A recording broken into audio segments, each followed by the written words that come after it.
원래 뜨거운 분이라는 걸 알았지만은 상당히 뜨겁네요. 앞으로 옆에 못 가겠네요. 데릴까봐. 불이시네. 불. 찬양이 불이고 지난번에 말씀도 잠깐 들었는데 말씀도 불이시더라고요. 축복합니다. 잠깐만 기도할까요? 아버지 하나님 참으로 감사를 드립니다. 엘린 기도원을 다시 찾게 하시니 감사를 드립니다. 이곳에서 다시금 말씀을 전하게 하시니 감사를 드립니다. 하나님 엘린 기도원을 축복하여 주시옵소서. 참으로 뜨거운 기도원, 뜨거운 성전인 만큼 오늘 이 시간에 우리가 말씀을 듣고 기도할 때 성령의 불이 불같이 내리게 하여 주시옵소서. 하나님께서 이 성전을 소문해 주시옵소서. 하나님께서 이 성령 집회를 소문해 주시옵소서. 그래서 많은 영혼들 구원받게 하여 주시고 병든 자 치료받게 하여 주시고 내적 죄사기 역사가 이 가운데 일어날 수 있도록 주께서 주장하여 주시옵소서. 감사를 드렸고 우리 주님 예수님 거룩하신 이름으로 기도했사옵나이다. 아멘. 할렐루야. 정말 간절함으로 기도하며 이 성회를 준비했습니다. 제가 다니는 모든 성회는 기도로 준비하지만 특별히 이 성회를 위해서 준비를 했습니다. 영남 부흥사 이름으로 처음 손을 보이는 강단이지만 저는 1만 번의 법칙이라고 하는 그건 뭐 진리는 아니지만 일단은 우리에게 상당히 뭔가를 보여주는 그런 말인데 그 상당히 좋아합니다. 제가 마이크를 들고 강단에 선 것이 한 30년 됩니다. 그리고 목사가 된 것이 한 15년 되고 그리고 부흥사가 된 것도 한 3년 됩니다. 그러니까 강단이 어떻게 보면 익숙하다는 것입니다. 그래도 아직은 처음 서는 강단은 두렵다는 것이죠. 떨리고 있다는 것이죠. 그래서 늘 충분하게 기도로 준비하고 있다는 말씀을 드리기를 원합니다. 그런데 여러분, 참으로 저는 뜨겁게 간절함으로 기도했는데 항상 아쉬운 것은 목사들 중심의 집회, 목사들 중심의 집회는 찬양도 뜨겁고 기도도 뜨거워요. 특히나 오늘같이 불의 목사님 같은 경우 하시면 아까 김은혜 목사님도 뜨거웠지만 목사님들이 뜨거운 찬양과 기도는 뜨거운데 아쉬운 게 있어요. 그래서 뭐냐면 말씀에 대한 반응이라는 것이죠. 저는 간증반 말씀반입니다. 그러니까 큐티에 접목해서 드리는 간증이 주된 그 흐름을 가지고 있습니다. 그래서 제 간증이 선포될 때나 말씀이 선포될 때나 항상 어느 곳에서나 뜨거움을 맛봤는데 그렇지 않은데도 상당히 많습니다. 그 이유가 있더라고요. 제가 하박국 3장 19절의 말씀으로 응답받고 부흥사의 이 길로 도전한 이후에 코로나 기간 동안에 특히나 오살리를 중심으로 해서 상당히 많은 기도원을 설립했습니다. 그것을 자랑하고자 하는 것은 아닙니다. 참으로 여러분 무슨 말씀을 드리고자 원하느냐면은 반응이 뜨거운 기도원일수록 기도원일수록 영성이 살아나더라는 얘기입니다.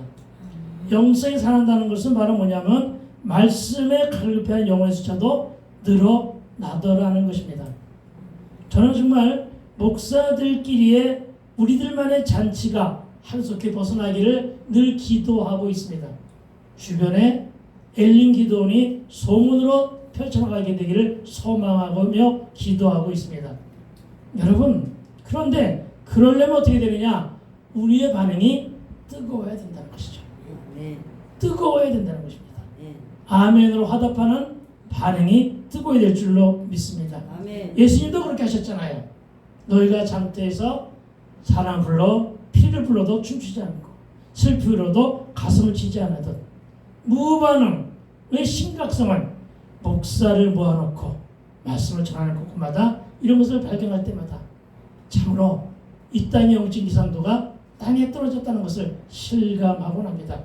그런데 오늘은 기대가 됩니다. 왜냐? 찬양이 뜨겁기 때문입니다. 기도가 뜨겁기 때문입니다. 여러분, 우리 교회에서 제가 설교할 때 가장 많이 은혜를 받는 사람이 누군지 아십니까? 우리 아내예요. 우리 집사람이라고요.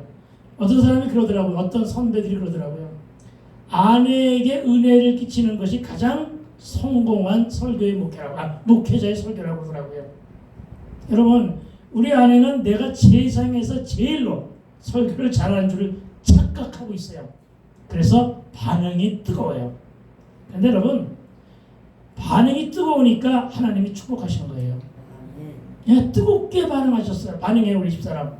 그래서 여러분, 개척교회에서 지금은 사모로서 가장 많은 11조를 하나님께 드리고 있어요. 복 받은 거예요. 예. 잠깐 힌트를 드리면은, 여러분, 이 푸드점을 인수해서 하고 있는데, 하루에 점심 도시락을 몇 그릇을 퍼나르고 있냐면은, 몇 그릇 정도로 퍼나르고 있는 줄 아세요? 몇 그릇 정도일까요? 엄청납니다. 몇 그릇이요? 500그릇은 너무하고요. 300그릇. 그 대단한 겁니다, 여러분. 300그릇. 그것을 그 지역아동센터에다가 시사 때마다 실어납니다.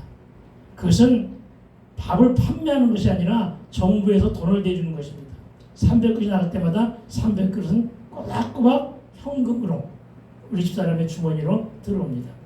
축복이었어요. 개척교회한 이후에 나를 따르면서 맨날 고생만 했는데 축복이었어요. 코로나19의 축복이에요. 그런데 저는 지금도 장담합니다. 뭐 하나 잘해서? 아멘 하나 잘했어. 예, 아멘 하나 잘해서 그래요. 여러분, 아멘으로 화답하게 되길 주의 이름으로 축원드립니다. 여러분, 정말 아멘 하는 사람들에게 우리 집사람이 받은 그 복보다 더한 큰 복이 임하게 되기를 주의 이름으로 축복합니다. 할렐루야. 지금 아멘 더 크게 하신 분들은 더 큰 축복이 임할 것입니다. 여러분, 저는 회개를 동반한 뜨거운 성령 체험으로 망함의 매와 알코올 중독으로 치유받고 돌아와 성경 말씀을 읽을 때 깨달은 것이 있었습니다. 뭘 깨달으느냐? 아, 그렇구나. 성경에 기록된 모든 말씀은 생얼들이더라고요. 생얼, 민낯이더란 얘기입니다. 성경 말씀에 기록된 것은 전부 다 생얼이요 민낯이더라고요. 그런데 나는 화장했다는 것입니다. 여러분도 화장했다는 것입니다. 그렇죠? 우리는 화장한 얼굴로 가면을 쓰고 회칠한 무덤처럼 살고 있는 오갈 데 없는 100% 죄인이라는 것입니다. 왜 말씀으로 돌아가지 않느냐? 말씀으로 돌아가서 화장한 내 모습을 어떻게 하자고요? 민낯에 비추어 보자는 것입니다. 민낯에 견주어서 접목해 보자는 것입니다. 이게 큐티예요. 그러니 뭐가 발견됩니까? 죄가 발견되는 거죠. 그래서 어떻게 합니까? 기왕에 돌아오려면 누구로 돌아오라고요? 회개한 채로 여호와께 하나님께로 돌아가는 자마다 신명기 28장 12절의 복이 풍성하게 될 줄로 믿습니다. 아멘. 여러분, 우리는 오갈 데 없는 100% 죄인입니다. 그렇죠? 그래서 이것을 제가 창세기 1장 1절에서 깨닫고는 문득 정색함으로 진실한 마음으로 하나님께 고백한 말이 있습니다. 그것은 뭐냐면은 성경 말씀 창세기 1장 1절로부터 요한계시록 22장 21절의 기록된 모든 말씀들을 다 믿는다는 그런 고백이었습니다. 여러분, 처음 신앙의 왕초보 때 이렇게 하나님께 기도를 드렸었는데, 여러분, 그러면서 하나님께 그런 소원을 드립니다. 아버지, 하나님께서 저를 부르셨고 하나님께서 알코올 중독과 망한 자를 내쫓 주의하면서 지금까지 이끌어 주셨는데, 아마도 하나님이 나를 사용하실 것이라면 내가 하나님을 좀 알아야 되지 않겠습니까? 그래서 지피지기하면 백전백승이라고 하나님에 대해서 좀 알아야 되겠습니다. 저는 사실 하나님을 몰랐던 자였거든요. 예수님도 4대 성인 중에 한 사람으로 알고 있었던, 고집했었던 자였습니다. 그럼 이제는 좀 말씀을 좀 읽어보겠습니다. 그러면서 말씀을 알기 위해 말씀을, 성경을 일단 먼저 10번을 읽어보겠습니다. 10번을 읽은 다음에 다 읽은 무렵에 다시 기도할 때 하나님 저에게 저의 갈 길을 알려주시옵소서, 이렇게 소원하며 기도했습니다. 그리고 그날부터 구약 10장, 신약 10장 주야로 말씀을 묵상하고 있었습니다. 그러던 어느 날 그때도 신앙의 왕처 보이는데 말씀 한 절이 종이 위에서 인쇄된 성경의 종이 위에서 툭 튀어 오릅니다. 내 앞에서 크게 흘러주었답니다. 1회뿐인 신비한 체험이었지만 그 다음부터는 전혀 그런 체험을 한 번도 없었지만 그날은 분명히 종이 위에서 활자가 튀어 올라왔습니다. 그 올라온 말씀이 한 줄을 쫙 들어서는데 여러분 그것이 내가 눈으로 보고 입으로 한 줄을 쫙 읽는 순간 그것이 내 입을 통해서 내 가슴속으로 쏙 들어가는 체험을 했다는 얘기입니다. 그리고는 성경 말씀 암송이 그렇게 잘 되던가요? 그냥 말씀이 그대로 암송이 되더군요. 다른 말씀도 그렇게 암송이 되면 얼마나 좋겠느냐면은 다른 말씀은 잘 암송이 안 되는데 딱 요 한 말씀만 암송이 되었습니다. 그 말씀이 바로 신명기 8장 16절입니다. 그리고 이 말씀은 그 자리에서 저에게 앞에서 열려지며 해석을 하게 하십니다. 이 말씀은 저에게 이렇게 말씀하십니다. 내 열조, 내 조상이 알지 못하던 하늘의 만나라고 말씀하십니다. 그렇습니다. 하나님은 참으로 잘 아셨습니다. 왜냐? 나는 당대 신앙인입니다. 할아버지도 아버지도 조상대대로 하나님을 몰랐던 분들입니다. 하나님을 저는 모르는 걸 떠나서 안 믿었습니다. 저에게도 상당히 많은 콜이 있었습니다. 그러나 그 콜을 모두가 다 거절할 정도로 저는 하나님을 향하여 강팍한 마음을 지닌 자였습니다. 아까도 말씀드렸지만 예수님도 4대 성인으로 한 분으로 알고 있을 만큼 하나님을 외면하며 살던 자입니다. 이런 나에게 하나님이 만나를 주신다고 하면서 나에게 다가와 주셨습니다. 그 만나, 신령한 만나, 그 만나가 바로 말씀이었더라고요. 그리고 하늘의 만나를 주신다고 하면서 주시는 이유가 있대요. 그 이유가 있는 것이 바로 뭐냐면은 여러분 참으로 그 이유를 확인하고 나니까 기가 막혔습니다. 하나님 정말 위트가 있으신 분이네. 아니 복을 주시려면 주실 것이지 그냥 주시면 될 것을 뭐라고 말씀하시느냐? 낮추고 시험한 다음에 마침내 그러니까 하나님의 마침내 하나님의 때 안에 네가 들어오면 그때서야 복을 주시겠대요. 할렐루야. 여러분 저는 제가 이래봬도요 낮추고 시험하는 연단 이것을 언약으로 받은 자입니다. 참으로 여러분 이 말씀을 받았으면 조금 조신하게 기다리면서 말씀 부지런히 읽으면서 기도하며 살았으면 얼마나 좋았을까요? 그런데 그러지를 못했습니다. 저는 전직이 국어 선생입니다. 가르치는 은사가 좀 있었던지 제가 아이들 가르치는 거 좋아하면서도 제이선을 가르치기에는 저를 따르는 학생들이 상당히 많았었습니다. 그러나 망하는 사건 이후에 그것을 접었습니다. 그리고 접고 난 다음에도 역시 가르치는 것을 좋아하고 있습니다. 그때 제가 이렇게 기도했습니다. 하나님, 제가 퀴티로 복음을 제시하고 그리고 공부도 가르치는 대안형 학원을 만들기를 소망하는데 하나님 이것을 통하여 기도할 때 안에 응답하여 주시옵소서 라고 기도했었습니다. 그런데 어느 날 성경을 10번 정도 다 읽어 채우던 어느 날 제가 백수가 벗어나서 저한테 가외길이 열렸습니다. 그래서 가외를 하며 분당의 각 가정을 갖다가 방문하고 있었는데 저녁 늦은 시간에 가정 방문을 끝내고 가외를 끝내고 집으로 돌아가는 도중에 횡단도로 앞에 멈춰섰습니다. 한 무리의 야간 자율학습을 하고 집으로 돌아가는 아이들을 지켜보고 있었습니다. 그때 갑자기 내 마음속에 쿵 하는 소리와 함께 나도 모를 기도가 터져 나옵니다. 하나님, 저들이 저들 중에 하나님을 모르는 자들이 무수하게 많을 것입니다. 주여 제가 저들에게 복음을 제시하고 그리고 저들에게 공부를 가르치기를 원하나이다. 주여 저에게 대안형 학원을 만들어 주소서. 그렇게 기도하고 그리고 받은 말씀이 어떤 말씀이냐면 욥기 23장 10절의 말씀입니다. 나의 가는 길 그가 하시나니 나를 단련하신 후에 순금처럼 쓰임받을 때 쓰임받기 위해서 나는 나오겠다. 이렇게 하는 말씀, 이 말씀을 받았습니다. 굉장히 기뻤습니다. 굉장히 감사했습니다. 그런데 이때 조심해야 되는 것이었습니다. 말씀을 받았을 때가 조심해야 됐습니다. 그런데 저는 조심하지를 않았습니다. 한 번도 이 말씀 이후에 말씀을 받은 이후에 언의 일치를 이룬 적이 단 한 번도 없었다고요. 무슨 얘기입니까? 말씀대로 살지 못했고 기도한 대로 살지를 못했습니다. 여러분, 복을 받기 원한다면 복을 받을 만한 짓을 하라고 합니다. 여러분, 기도 응답을 원한다면 기도 응답을 받을 순종을 하라는 것입니다.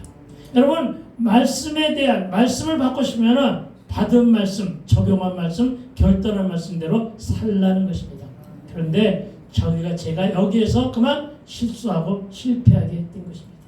어느 날 갑자기 저는 충동적으로 학원을 차리기 위해서 열심히 동분서주하는 제 모습을 발견하게 됩니다. 그리고 주변에다가 나의 뜻을 갖다 말한 즉 의외로 반대가 극심했습니다. 그때 그 말을 들었어야 했습니다. 그러나 저는 안 들었습니다. 저에게는 영적인 멘토가 없었기 때문일 수도 있습니다. 왜냐하면 제가 너무나도 고집이 세고 완악하고 제잘난 맛에 살았던 자이기 때문에 저에게는 멘토가 되어주려고 해도 거부했던 정도로다가 아주 몹시 교만한 자였습니다. 그렇기 때문에 멘토가 되진 않았지만 멘토랍시고 해서 나한테 또한 이렇게 해주는 사람도 많습니다. 그런데 어느 누구의 말도 안 들었습니다. 왜냐? 학원만큼은 제가 30년을 거기서 몸담았다고요. 학원은 내 전문이야. 가르치는 것은 내 전문이야. 나는 학원을 어느 곳에 차리면 어떻게 된다는 걸 내가 너무 시원하게 깨뚫고 있는 나야. 너희가 나 몰라? 이렇게 큰 소리 치면서 나는 내 고집대로 논술학원을 차리기 시작합니다. 사실 논술학원은 대형학원이 아니라 차리는 몇 푼 들지를 않습니다. 그때 당시에는. 지금은 비싸도 그때 당시에는 얼마 되지 않았습니다. 그런데 여러분, 논술학원을 차린 그날이 그만 저에게는 제 인생사에 다시 한번 패착을 이루게 되는 날이 될 줄은 몰랐습니다. 나 스스로가 학원을 차리며 광해연단과 낮추고 시험하시겠다는 훈련 속으로 내 스스로가 걸어 들어간 일이 내가 논술학원을 차린 일이었다는 것입니다. 우선 먼저 그 시기는 학원을 차려서는 안 되는 시기였습니다. 그때가 언제냐? 바로 2002년입니다. 여러분, 2002년 하면 뭐가 기억이 나십니까? 2002년은 할렐루야, 월드컵이 열리던 시대였습니다. 한국 축구가 4강에 신화를 쓴 그런 때였습니다. 온 나라가 축제 분위기였고 온 나라가 축구 열풍에 휩싸였던 때였습니다. 여러분, 이것은 뭘 의미하냐면은 여러분, 아무도 직장에서도 일터에서도 공무원은 기관에서 교회에서도 역시 예배가 끝나자마자 대형 스크린에다가 파워포인트 보이면서 뭘 보여줄 때냐면 축구 중계를 보여줄 때였습니다. 학원에 아이들이 안 왔습니다. 학교에서 공부도 안 했습니다. 모든 온 나라가 2002년도 축구만 끝이 나면 뭔가 기가 막히게 좋은 일이 있을 것 같은 그런 환상 속에 빠져들 때가 바로 2002년이었습니다. 왜냐하면 축구에 대한 그 광풍적인 열정을 가지고 있는 날이 우리나라 사람들이거든요. 그러니까 거리거리마다 대한민국 하는 거 그거 하면서 온 나라가 떠들썩했었습니다. 그 아이들이 자기네들이 오래 다녔던 학원도 안 가는 반에 그 아이들이 막 새로 차린 학원에 가겠습니까? 그 학원에 열매가 있는지 없는지도 모르는 반에 아이들이 오겠어요? 안 오는 거죠. 그냥 지나치는 거죠. 여러분, 참으로 슬펐어요. 그래서 이 난국을 극복하기 위해서 정말 열심히 기도했습니다. 정말 기도마다 차리면서 말씀을 들었습니다. 그러나 말씀이 들어오지도 않았고, 그러나 기도도 되지 않았고, 열심히 차를 타고 다니면서 기도했지만 응답은 없었고 하나님은 침묵했습니다.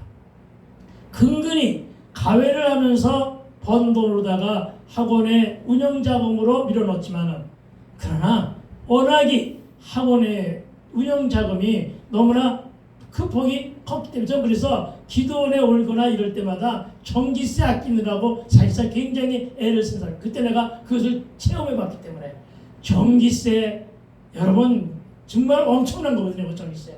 전기세 밀리죠. 월세 밀리죠. 임대료 밀리죠. 정말 너무나도 돈은 많이 들어가는데 하나님은 침묵하시고 아이들은 없죠. 정말로 안타까운 시간을 보냈습니다. 그런데 이 또한 지나가리라 했듯이 이제 축구도 끝이 났습니다. 그리고 드디어 수능도 끝이 났습니다. 여러분 수능이 끝난 이후에 어떤 시기가 오냐면 논술이라고 하는 그때 당시에는 그것이 제2차 시험이었어요. 그러니까 1차 수능에서 합격한 아이들은 2차로다가 논술을 해가지고 본고사 겸해서 아이들이 시험 볼 때였습니다. 이제는 메뚜기도 한철이라고 이제는 내철이 된 거예요. 왜? 학원 이름이 논술학원이었거든요. 그러니까 이제는 논술을 배우러 와야 될 때예요. 안 올 수가 없어요. 이제 그리고 그동안에 워낙에 그때 당시 그 해에 우리나라의 대학에 들어간 1학년의 학력 수준이 최하였다는 거 아시죠? 정말 공부들 안 하고 학교 들어갔거든요. 네. 어쨌든 그 아이들이 논술이라도 하기 위해서 오는 거예요. 예를 들어서 고려대학교 1차 합격한 아이가 어느 날 지인의 소개로 인해 가지고 자기 아버지하고 함께 나를 찾아왔습니다. 그래서 그 아이하고 함께 상담하고 그리고서는 논술 가입비를 요구를 했습니다. 얼마를 요구했느냐? 700만 원을 요구했습니다. 냈을까요? 안 냈을까요? 당연히 냅니다. 그것은 제 이름값으로 낸 거예요. 700만 원을. 사실 받는 것이 1000만 원이었지만 일부러 300만 원 깎았습니다. 예수 믿기 전에는 1000만 원 냈지만 예수 믿었다는 양심 때문에 700만 원 받았습니다. 그런데 여러분 이때 당시는 사실 부르는 게 값인데 혹시나 자녀가 있다고 한다면 논술을 배우기 위해나 가외를 하거나 학원에 보내지 말아주시기를 부탁을 드립니다. 이거 완전히 사기입니다.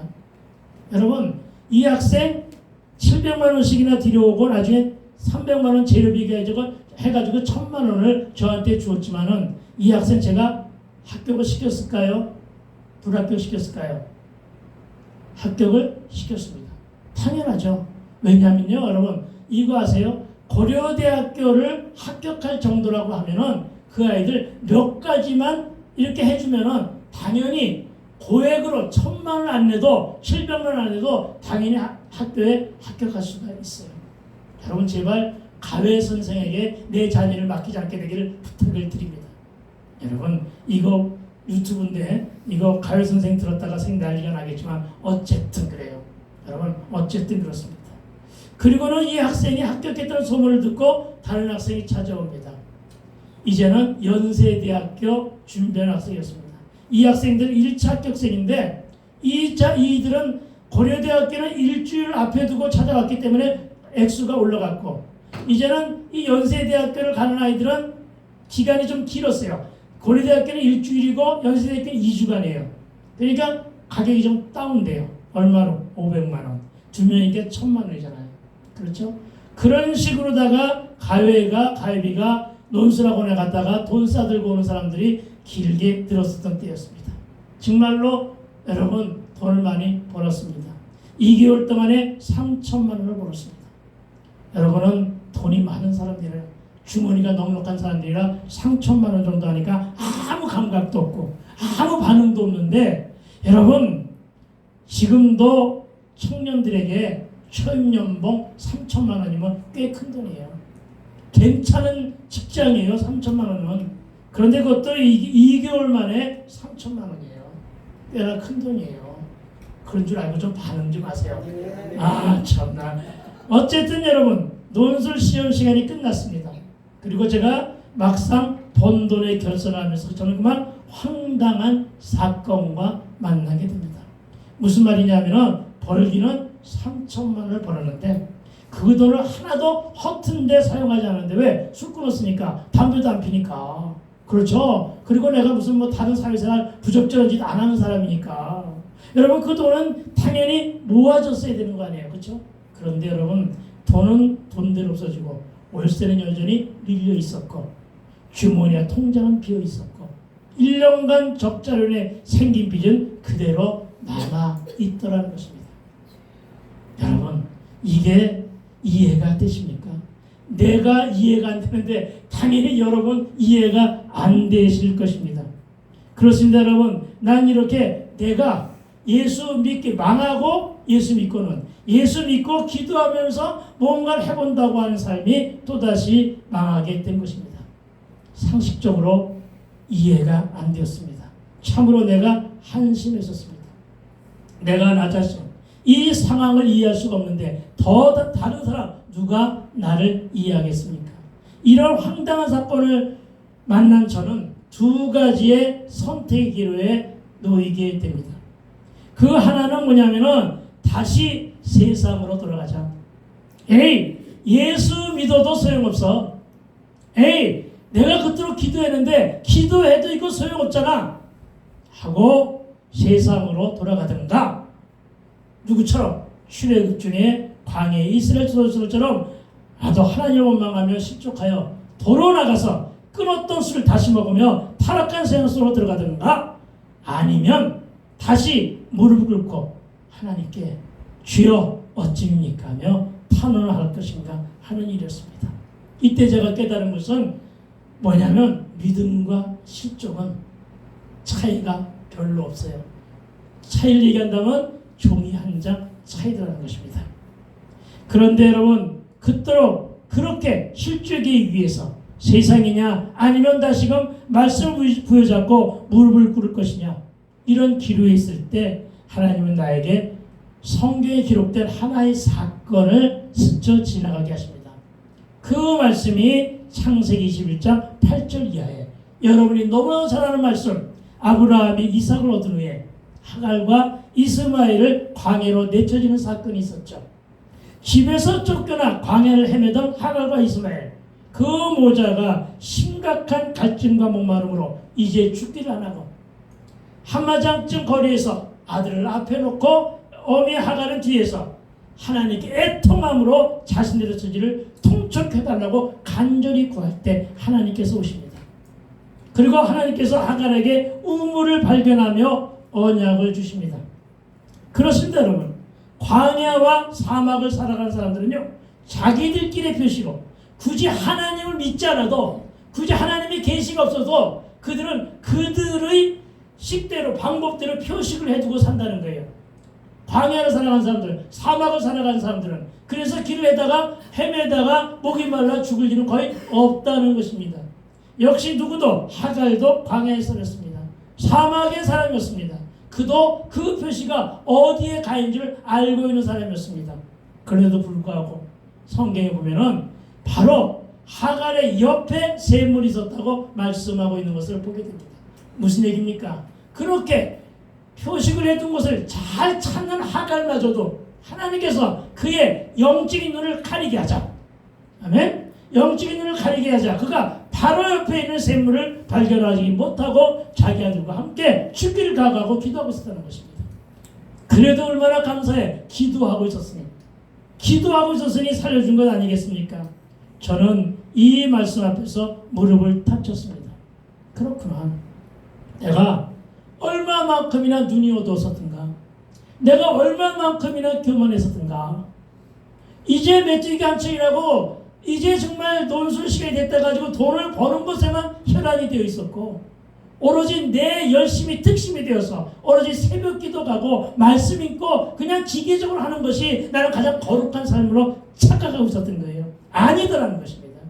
예. 그러니까 말씀을 아무리 주셔도 말씀대로 안 사는 거죠. 그렇죠? 그런 거예요. 그런 나를 통해서 하나님이 만드신 작업이 바로 나를 두 번째로 망하게 하신 사건이었다는 것이에요. 하나님은 나에게 분명히 말씀하셨단 말이에요. 낮추고 시험하여 너는 마침내 들어올 일은 아직 멀었다. 이렇게 선포하신 것과 같은 말씀이었다는 것입니다.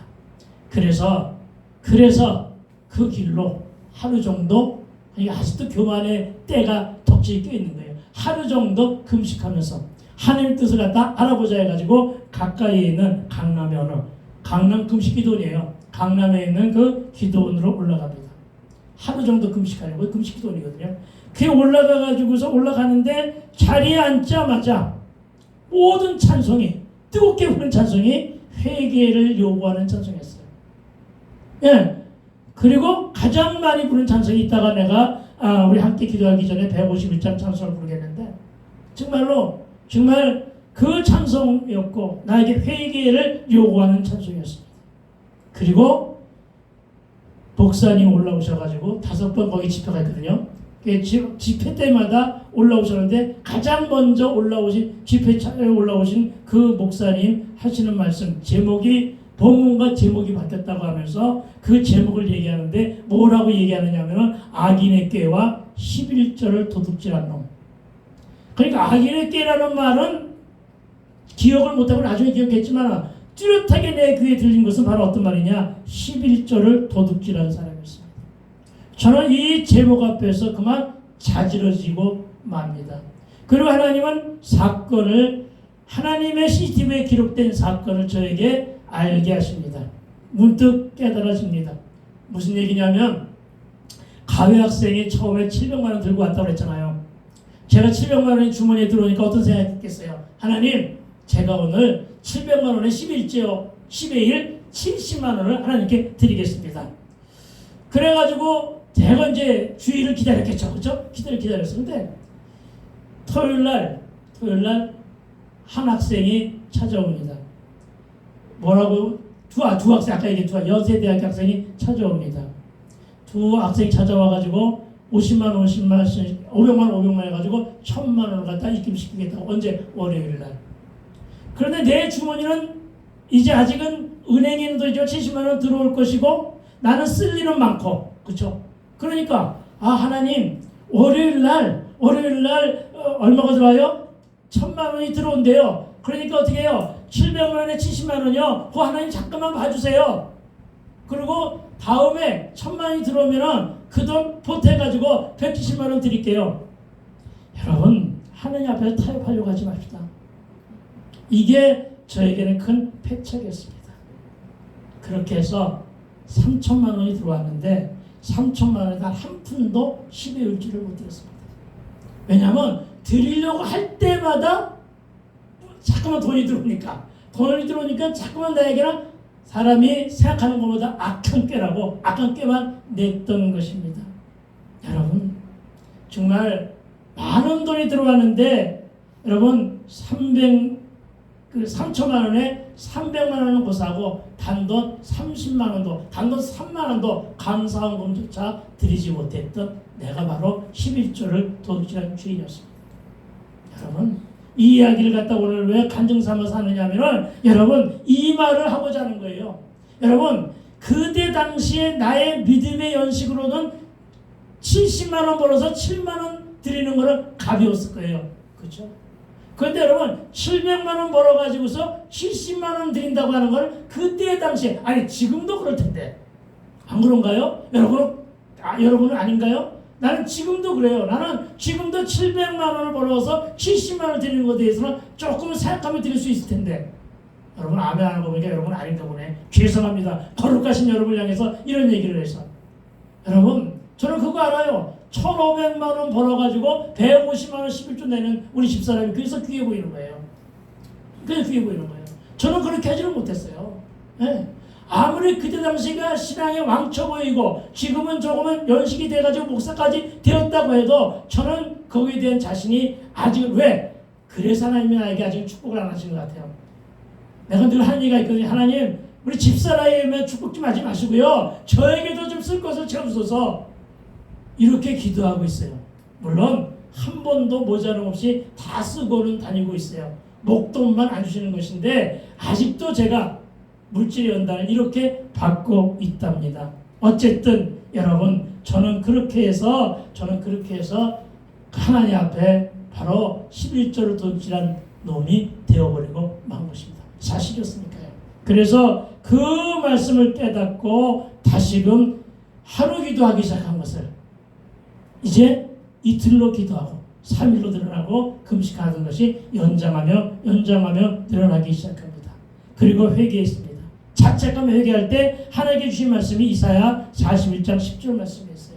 하나님이 저에게 위로와 힘을 주십니다. 뭐라고 하시느냐? 하나님은 두려워하지 말라고 하십니다. 내가 너와 함께함이라 놀라지 말라. 나는 네 하나님이 됨이라. 나는 이 말씀이 너무나 귀했어요. 내가 네 하나님이 됨이라. 하나님은 아직도 여전히 나한테 관심이 있구나. 내가 너를 굳세이라. 참으로 너를 도와주리라. 참으로 나의 의로운 손으로 나의 의로운 손으로를 붙들리라. 아멘. 여러분, 내가 다시 망했지만 여러분, 하나님은 내가 너와 함께 할 것이니 놀라지 말라고 하십니다. 나는 네 하나님이 될 것이고 내가 너를 굳세게 할 것이며 나의 의로운 오른손으로, 하나님의 의로운 오른손 너를 붙들리라. 아멘. 그리고 나는 네 하나님이 됨이라. 아멘. 또 나는 네 하나님이 됨이라. 내가 너를 굳세게 하리라. 아멘. 이 말씀과 참으로 너를 도와주라고 하는 말씀에 붙잡힙니다. 그리고 하루 금식, 이틀 금식, 3일 금식이 3주를 금식하게 됩니다. 금식 기간이 늘어납니다. 금식 후에 보호식과 함께 약 2달간 기도원에 더 머물러 있다가 기도원에서 하산하며 내 삶의 현장으로 내려왔습니다. 내려올 때는 정말로 은혜 충만했고 성령 충만하며 내려왔습니다. 그런데 여러분, 내려와서 닥친 현실은 더 황당한 사건이 나를 기다리고 있었습니다. 그때 당시에는 여러분, 집이자 학원이었어요. 학원이요. 그런데 학원 앞에 딱 갔는데 갈 데가 없으니까, 갈 데가 거기가 집이니까 건물 밖에 내 짐이 다 옮겨진 채로, 그리고 건물 앞에 출입구에는 임대라고 하는 표말과 함께 내 짐들은 다 밖으로 밀려나서 먼지를 뒤집어 쓰고 그렇게 불쌍하게 처량하게 그렇게 있더라고요. 여러분, 이렇게 나는 다시금 발가벗긴 채로 쫓겨납니다. 학원의 임대보증금은 이미 다 까먹은 상태라 당연한 일을 당했으나 하소연을 할 수가 없습니다. 왜냐? 집주인에게 전화 걸었다가 밀림 월세 내고 가라고 내 발목을 붙잡을까봐. 여러분, 거기에 있는 짐 중에 필요한 것만 주섬주섬해서 낡은 그 당시 내 발이 되었던 승용차에다가 짐을 잔뜩 싣고 그것을 출발합니다. 여러분, 도둑이 재벌 저린다는 심정 아세요? 여러분, 걷는 게 아니에요. 지금 차를 가지고 가는 거예요. 근데 왜 이렇게 다리가 후두둑 떨려요? 네, 그런 기분으로다가 달렸습니다. 갈 곳이 없었습니다. 가까운 곳에 한강변 88 들어가 있습니다. 이미 논술 기간도 끝이 났습니다. 학원은 그렇게 해서 문을 닫았습니다. 잠잘 곳이 없어진 것입니다. 또다시 가외자리를 수소문 해야 하지만 그때 그 당시는 아무것도 생각하고 싶지 않았기 때문에 그냥 그저 그렇게 차를 모고 달렸습니다. 그런데 여러분, 이때 나에게 내 귀를 속삭이는 음성이 들립니다. 너 이제 포기해. 진짜로 틀렸어. 이제 끝이야. 너 달리다 그냥 눈만 감으면 참 좋겠다. 눈만 감으면 그것을 끝이야. 쉬워. 간단해. 무슨 소리입니까? 자살, 교통사고를 유발한 자살로 끝을 내라는 사단의 충동이었습니다. 여러분, 참으로 많은 사람들이 이런 말에 속기도 하고 한다는데 저는 이때 그 말에 속아서 눈을 진짜로 감았습니다. 그런데 감자마자 뒤에서 빵 하는 소리 때문에 눈을 깜짝 뜹니다. 내가 나도 모르게 중앙선을 침범하며 달리고 있었어요. 대형사고 일보 직전에 저는 그것이 성령의 음성이라고 봅니다. 그 바람에 살아났습니다. 정신이 번쩍 났습니다. 이렇게 달리다가는 안 되겠다. 그래서 한강변의 휴게소에다가 차를 세웁니다. 그리고는 흐르는 강물을 쳐다보고 있으니 내 인생이 참으로 한심하고 가엾고 참으로 막막했습니다. 이 일을 어쩌노? 이제 어떻게 하나? 이제는 살고자 하는 여력도 없어요. 이제는 지치고 힘들다. 정말로 다 내려놓고 싶다. 흐르는 강물만 바라보며 아무 생각 없이 한참을 쳐다보고 있는데 갑자기 성경 말씀을 읽고 싶다는 생각을 갖게 합니다. 하나님은 이렇게 기적처럼 순간순간마다 하나님은 나에게 성경과 말씀을 가까이 하게 하셨습니다. 그리고 그날 내가 성경을 펴서 살펴본 본문이 바로 오늘 본문 이사야 43장 1절의 말씀입니다. 여러분이 너무나도 잘 아시는 말씀. 여러분 우리 함께 읽어볼까요? 시작. 야곱아 너를 창조하신 여호와께서 지금 말씀하시느니라. 이스라엘아 너를 지으신 이가 말씀하시느니라. 너는 두려워하지 말라. 내가 너를 구속하였고 내가 너를 진명하여 부르나니 너는 내 것이라. 여러분 저는 이 본문 앞에서 주의 음성을 듣게 됩니다. 힘들고 어려움에 처한 저에게 주님이 주시는 말씀은 너는 두려워 말라 하시는 말씀이었기 때문입니다. 내가 너를 구속하였고 지명하여 불렀나니. 우리 다 같이 같은 목소리 한번 선포해 볼까요? 우리 귀로 들어볼까요? 시작. 너는 내 것이라 말씀했습니다. 여러분 그냥 너는 내 것이라가 아니라 너는 두려워하지 말라. 내가 너를 구속하였고 지명하여 불렀나니 너는 내 것이라. 연결해서 읽어보니까 이게 뭔가 의미가 굉장히 심상치 않은 말씀이잖아요. 그렇죠? 네. 내가 지금 어떤 형편인데, 내가 지금 어떤 처지인데 하나님은 나에게 향하여 뭐라고 하냐? 이사야 43장 10절의 말씀과 함께 이사야 40장 그 10절의 말씀과 함께 오늘 말씀은 너는 두려워하지 말라. 그러면서 뭐라고 말씀하시느냐? 내가 너를 구속하였고 지명하여 불러나니 너는 내 것이라. 여러분 저는 이 너는 내 것이라고 하는 이 말씀으로 하나님이 나를 그날 만나 주신 것으로 지금도 믿고 있습니다. 그렇습니다. 그 당시 나에게는 내일이 분명히 없었습니다. 아무 소망도 없었습니다. 아직은 나 홀로 연단의 광야를 지나고 있을 때였습니다. 그것도 다시금 발가벗겨져 세상으로 내동정이 처진 형편인데 오늘 계속해 주시는 말씀은 두려워하지 말라.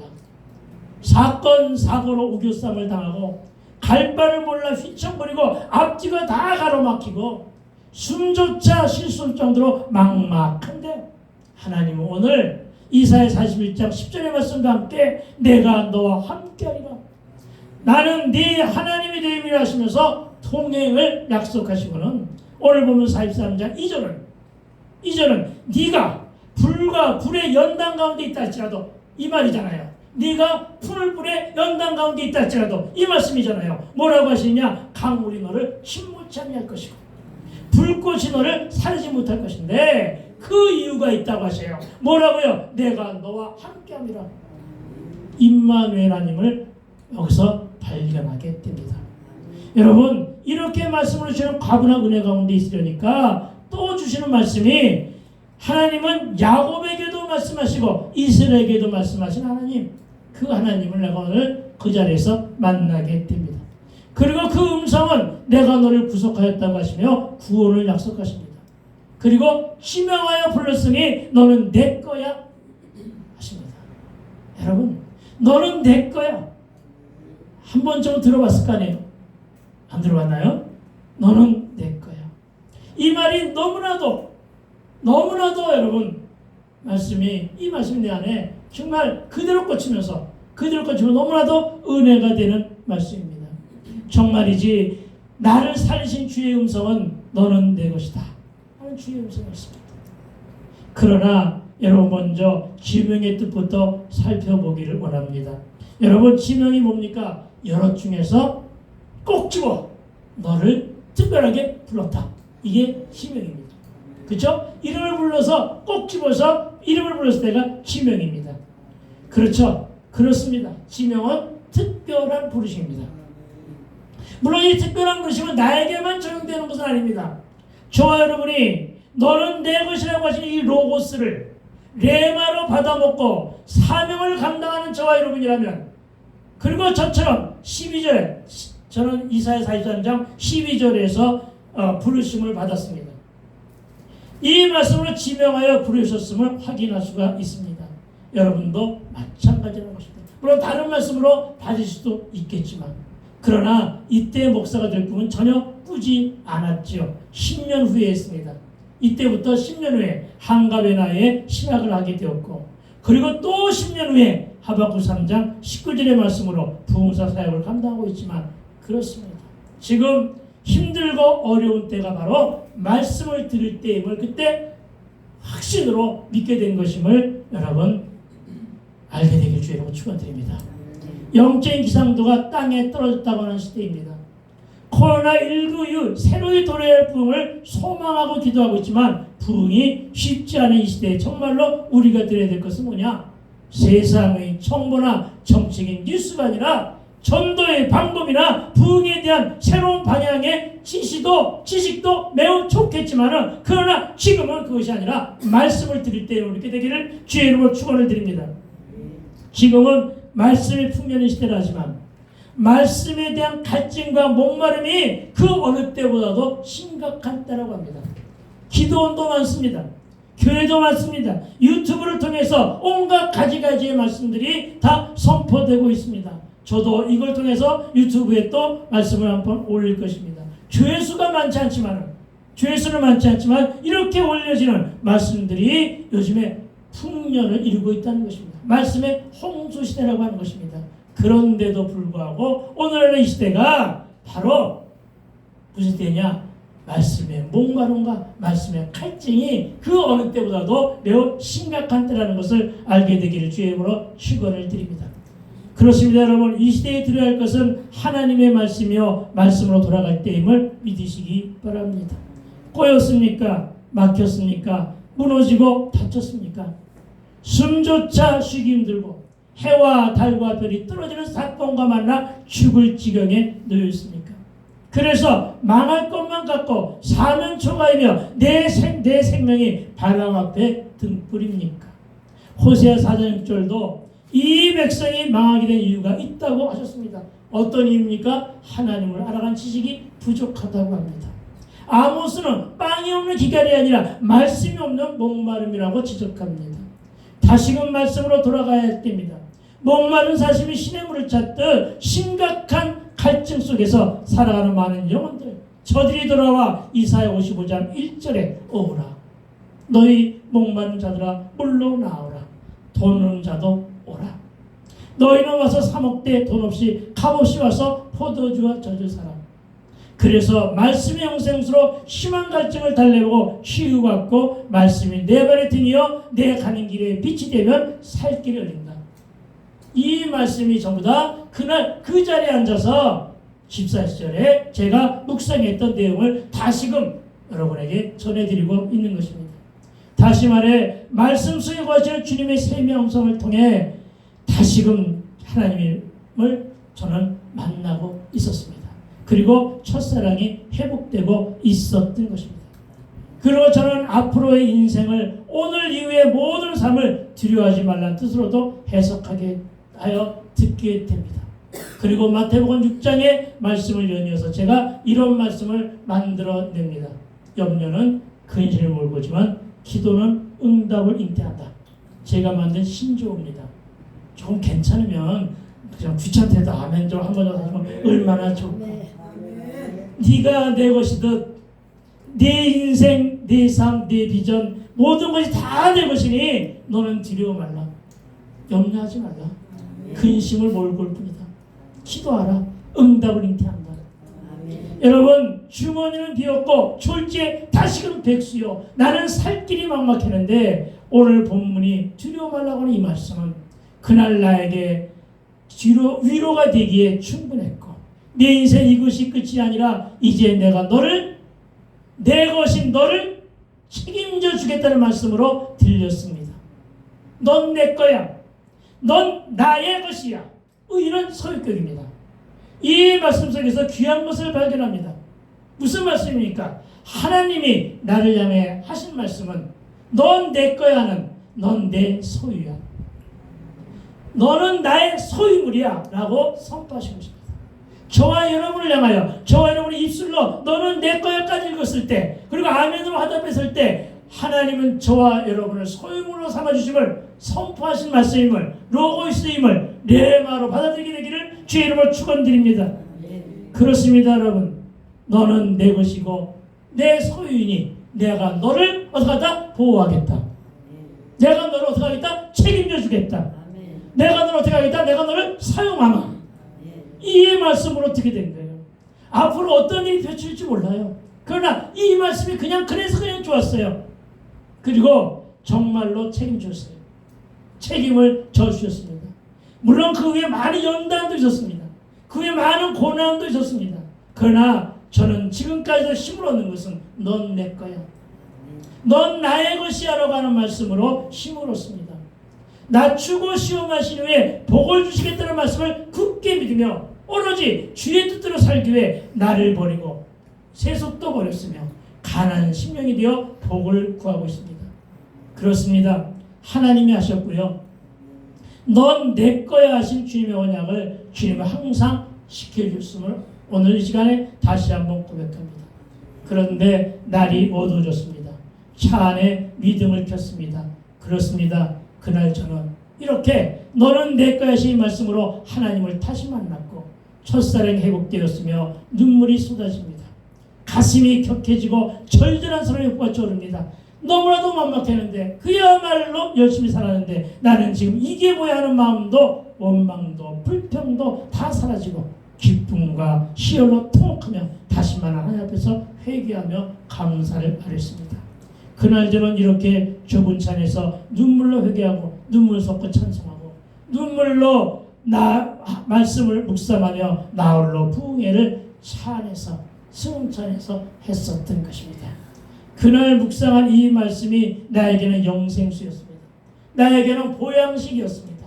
내가 다시금 새 생명으로 덮여지는 그야말로 날 다시 살리신 광야의 보양식이요 내 영의 치료제였습니다. 여러분 창조주 하나님께서 피조물인 저 여러분에게도 사랑의 언어로 너는 내 거야 하십니다. 하나님이 어떤 언어로? 사랑의 언어로. 다시 말해서 4절 말씀에 네가 나의 눈에 보배롭고 존귀하며 내가 너를 사랑한다. 그래서 넌 내 거야. 창조주가 피조물이요 지렁이 같고 막대기 같은 저와 여러분을 향하여 이렇게 사랑의 언어로 말씀하신 것임을 믿으시기 바랍니다. 이제 정리하기를 소망하는데 여러분 너는 내 것이라고 하는 이 말씀은 나와 여러분을 향한 우리 모두는 전적으로 하나님의 소유물됨을 선포한 것이다. 하나님이 나를 소유하셨으니 하나님께서 나를 보호하실 것이다. 두려워 말라 하시고 구속하신 이에 특별한 부르심으로 지명하셨으니 나를 사용하실 것이다. 주여 나를 무엇에 쓰시겠습니까? 여러분 응답해 주실 줄로 믿습니다. 저는 그날 차 안에서 나홀로 부흥회하며 찬송하다가 기도하다가 찬송하며 21절까지의 9절 말씀을 마무리합니다. 그리고는 먼동이 텄습니다. 차 안에서 밤을 꼬박이 샌 것입니다. 그때가 2월달이었습니다. 너무나 추웠었는데 추운 줄도 모르고 지냈습니다. 그러나 오늘의 저의 간증은 여기까지입니다. 그러나 이때 내 주머니에 가진 돈은 5만 원도 채 안 됐습니다. 차는 기름 달라고 하고 아침에 문득 정신을 차리니 처음 느낌이 방금 전에 은혜는 간 것도 없고 뭐였을까요? 배가 고프다. 우리 삶이 그렇지 않습니까? 은혜가 충만해도 그 다음에 이어지는 건 배가 고프다. 그날 이후 오늘까지 하나님은 나를 파란만장한 삶으로 훈련시켰지만 이렇게 건강한 몸으로 그러나 연단과 고난은 예수 믿기 전보다 더 많은 어려움으로 내게 주어졌지만 그래도 한 번도 그때 당시 돈이 5만 원도 채 안 됐지만 한 번도 굶지를 않았고 한 번도 해진 옷을 입게 하지 않으셨고 이제는 목사로 부흥사로 두 손 잡아 이끌어 주셨다는 고백을 하고 있는 것입니다. 그리고 이날 이후 이 고난의 말씀을 하는 간증자로 하나님의 증인으로 살고 있지만 그러나 여러분 낮추고 시험하는 고난과 광해 연단 속에서도 제가 끝까지 붙잡을 수 있었던 것은 이사야 43장 1절 말씀과 그리고 신비한 체험을 통해서 주신 말씀 낮추고 시험하여 마침내 복을 주시겠다. 그리고 그 복이 예수를 소유한 복임을 깨닫고 이제는 어느 정도 내 안에 예수께서 살아 계시니 내가 지금은 복받은 인생이로구나. 아멘. 배 아파요. 내가 복받은 인생이라는데 내가 그렇구나. 복받은 인생이로구나. 여러분도 복받은 인생이라고 그러죠. 우리 홍순희 목사님 오전에 남들은 다 뜨거운 여름 그날에 집에서 시원한 데서 쉬고 있거나 그런데 우리는 와서 이렇게 하고 있다. 그래서 제가 속으로 그렇지요. 우리는 제정신으로 살아가는 사람이 아니죠. 우리는 맨정신으로 살아가는 사람들이 분명히 아니죠. 내가 만약에 맨정신을 차렸다면 나는 역시 집에 있었을 거예요. 그렇죠? 시원한 데서 TV 보면서. 그렇죠? 그러나 저와 여러분은 미친 사람들이잖아요. 예수에 미쳤고 저와 여러분은 제정신이 아닌 누구 정신으로? 예수 정신으로 살고 있잖아요. 그러다 보니까 이 재미없는 간증을 이 시간까지 듣느라고 고생들 많이 하셨습니다. 이 시간에 우리가 이제 기도하기를 소망하는데 정말로 우리 한번 뜨겁게 우리가 다시 한번 기도하기를 소망합니다. 여러분, 우리가 내 삶의 결론이 이제는 예수가 되는 삶을 살게 해달라고, 내 삶의 결론이 이제는 예수로 끝나게 해달라고 이 시간 우리 그렇게 기도하십시다. 너는 내 거야 하시는 주의 음성도 기도하면서 우리 한번 다시 들어보십시다.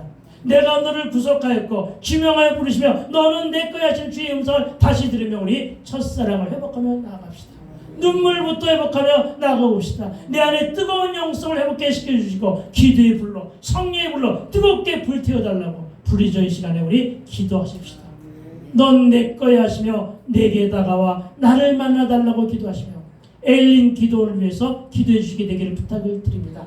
그리고 우리 제가 이름을 잊어먹었는데 휠체어 타보신 우리 권사님을 위해서 오늘 뜨겁게 기도해 주시게 되기를 부탁을 드립니다.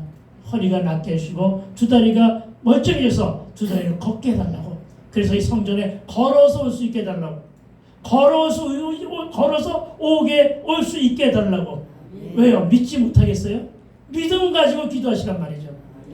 이 지역에서 소위가 열릴 때마다 이 지역이 열리며 이 지역에서 말씀에 목마른 자들이 다 이곳으로 나오게 해달라고, 그리고 서주인 목사님과 영남 부흥상을 영예에서도 기도해 주시게 되기를 부탁을 드립니다. 151장 찬송 부르신 후에 우리 다음에 뜨겁게 다시 한번 기도하기를 소망합니다. 만왕의 왕 내 주께서